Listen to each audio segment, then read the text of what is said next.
Hello and welcome to my channel, and today I'm going to be talking about all the modifications I made, and I don't think any modifications really made all the difference on their own. I think it's a combination of all of them. And another thing I think you need to remember as well is, it depends on what style of riding you do. That'll really determine the kind of modifications you do to your bike. So if you have a similar riding style to me, very much under the pipe, slow riding, technical riding, enjoy riding in places like these, then I think some of my modifications would make sense to you. But I would quite easily undo the modifications to do different types of riding. If I had to do a little bit more top end riding, like beach riding or dunes and stuff like that. But yeah, I hope you enjoy the video, and I hope some of the stuff makes sense to you and maybe explains why your bike is not necessarily running the way it should.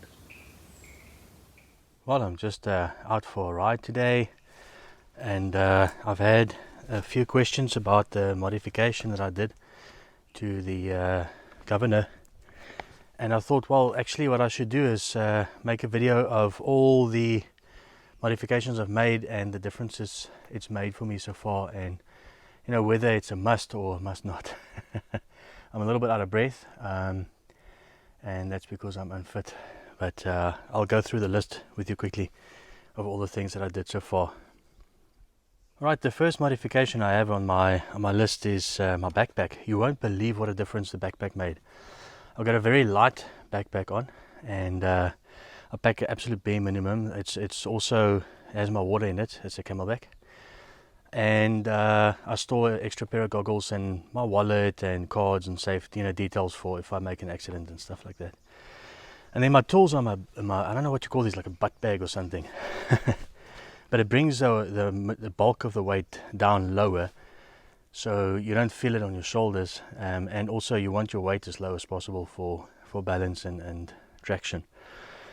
But the biggest difference that this backpack made for me, because I used to carry everything in a big old backpack, and the biggest difference it made for me was the fact that they don't cut the circulation of my arms. I used to get the worst arm pump with my old backpack, and now it's just a ton better. I last a lot longer, and with the breathing exercises I do while I'm riding and the warming up to get the blood flowing and everything, it's incredible what a difference this backpack made. So it's a fantastic modification. If you're battling with arm pump, just make sure that nothing's cutting your circulation.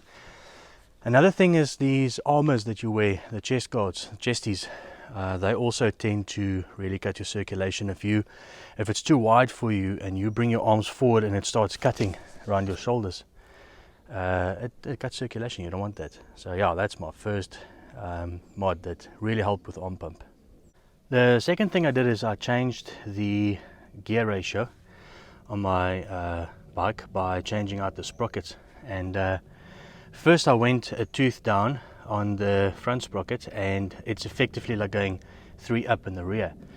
But it was too torquey. It felt like I was driving or riding a tractor in low range, so it was a little bit too torquey, and I had no top end. And then what I did is I went and put a 50. So I've got I went from a 50 to a 48 in the rear, and I went from a 14 to a 13 in the front, and that ended up giving me one tooth, I suppose, taller in the back, and that made the bike just torquey enough so it doesn't unnecessarily stall, and I can climb my hills a little bit easier. It's kind of the magic number for me. It works quite good for where I am now with my skill level. So in combination with the sprockets that I'm like one tooth torquier, I fitted a flywheel weight. So I think it's about a 12.5 ounce flywheel weight that I fitted, and that made a big difference as well, because it just gave the engine a little bit of a tick over, so it just doesn't stall so easily, because the first gear was had such a long first gear. It would stall quite easily in the technical bits, but now it helps it tick over. And now that I'm one tooth torquier, it actually runs really well with it. That combination worked really well for me. Another thing that I did is I fitted a belly plate or a skid plate, belly pan, or whatever you want to call it.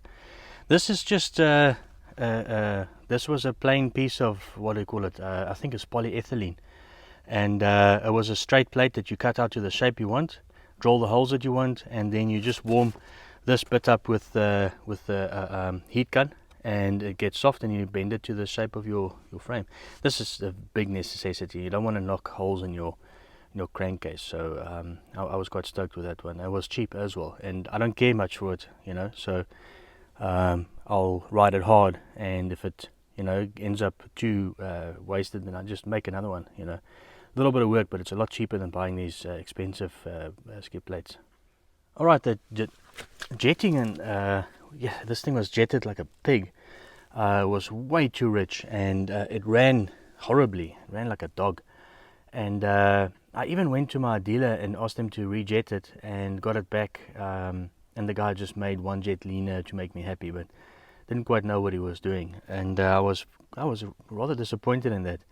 And then I found the guy that jets these bikes for racing, for the races they do here in the enduros, and he gave me some jets to try out for the elevation that I'm at. And I went leaner in the needle, and I went leaner in the flow jet, or the slow jets, at least this what you call it, idle jet. And then these new models have a new extra jet in it. It's called a power jet, and I went leaner in the power jet as well. I'll give you the part numbers and the elevations that I'm at. If you're lucky enough to be at the same elevation, you can try that, and it will actually make a huge difference. This smoothed out my bike like you can't believe. It was unbelievable how much smoother my bike is running now. It's I'm in love with this bike now, because before it was a little bit, if you ride in a straight a piece of road, you end up feeling self-conscious because the bike runs so poorly. But this really sort of smoothed that out nicely, and the bike is nice, and all the way through the rev range you can slowly accelerate now. It's not a machine that you just have to whack. Now I understand if you ride it hard like the old MX bikes, then yes, obviously you want to reach it, jet it richer all the way through the rev range.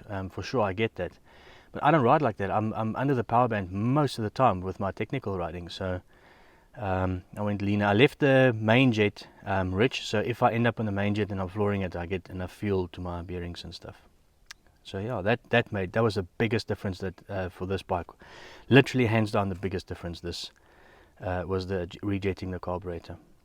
Another thing that kept happening to me is I just kept falling over for no reason.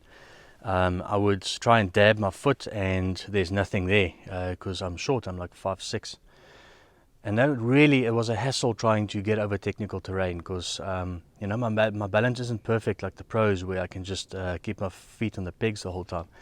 So what I did is I took my seat to the upholsterer and asked him to lower it quite a bit. You can see that the seat's got a different shape to what yours has, but this made for my balance, and the amount of times I just simply fell over, it made a huge difference. The last enduro ride I rode, I fell over once because I was too short for the bike. I went over a log, and where I wanted to dab, there was a hole, and that's pretty much why I fell over. I think the taller guys would have fallen over there as well if they had the same poor balance as I did.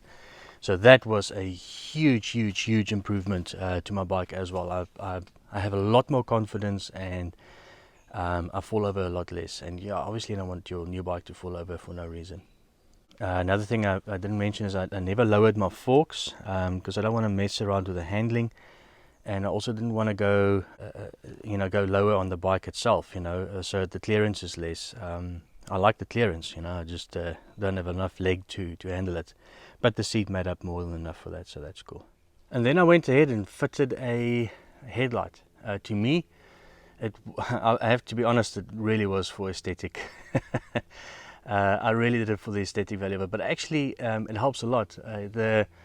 If you take a quick little illegal trip to the mountains, and you have this on, you just switch your light on, and you kind of fool the cops into thinking that the bikers rode legal, if they not really that street smart. You fool the fuzz with this.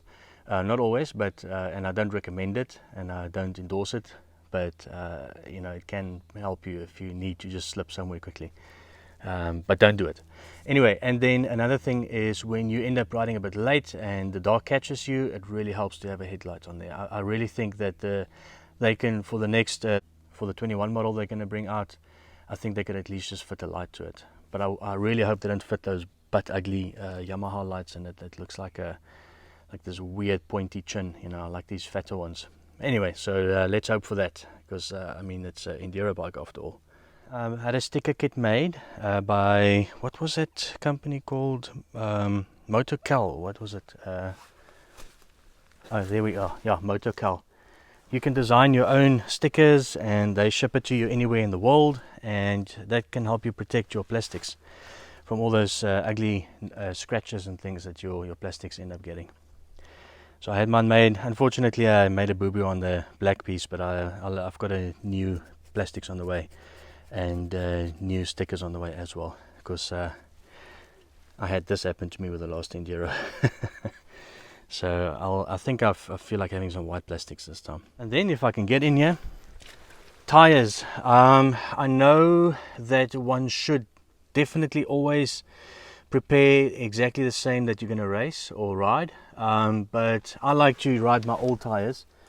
It's economical. What you do is you fit your old tire and you ride it until there's nothing left of it, and that teaches you to fight for traction. I like it. I like fighting for traction, because when you fit your fresh tire for a race or a fun enduro or enduro day or something, you feel like a superhero because you've got traction for days, you know. So that's quite cool. I like doing that. That's made a big difference for me. It makes the fun days more fun, you know. And yeah, and then while you're on your own and training, you know, you fight a little bit more for your traction, and it teaches you clutch control and, you know, where to position yourself when you're riding, and, you know, staying on your pegs more and all that stuff. So the governor modification that I did last, I like the modification. It worked quite well for me. It's possible that it's the placebo effect, but frankly I don't care, because to me it felt like it smoothed out the bottom end a little bit more, and in a combination with the carburetors jetting and the removal of that washer in the governor, it really felt like the bottom end was a lot more manageable for me, and I could ride. That's my happy place at the moment. I'm not a good rider, and I don't like riding on the pipe so much in technical terrain, so my happy place is under the power band, and I tell you what, the bike delivers there now. And that's what I like about these bikes. They're so easy to modify. You can make it more like a 300, you can make it more like the old YZ250, you know, it's up to you. Let me just get a little bit further back again. That's what I love about these bikes. They're really modifiables, and I'm not saying that these mods that I did is what everybody should do on their bikes, because everybody has different riding styles, and I recommend you find out what works for you, what you want from your bike, and you know, this bike will give it to you. You just get, and it's so cheap to modify them. It's really, really cheap. So I'll probably mod it again later as I get better, to give me different performances and different power band levels and all that. But right now I'm happy with it the way it is. I'm really just enjoying riding it. I might want to go taller or shorter with the gears later. We'll see. Maybe I'll go back to stock with it. There are still some other mods, but I'm not sure if I'm going to go with those, where you change out the physical gears in the gearbox. But I think I'm really just happy with the bike the way it is now.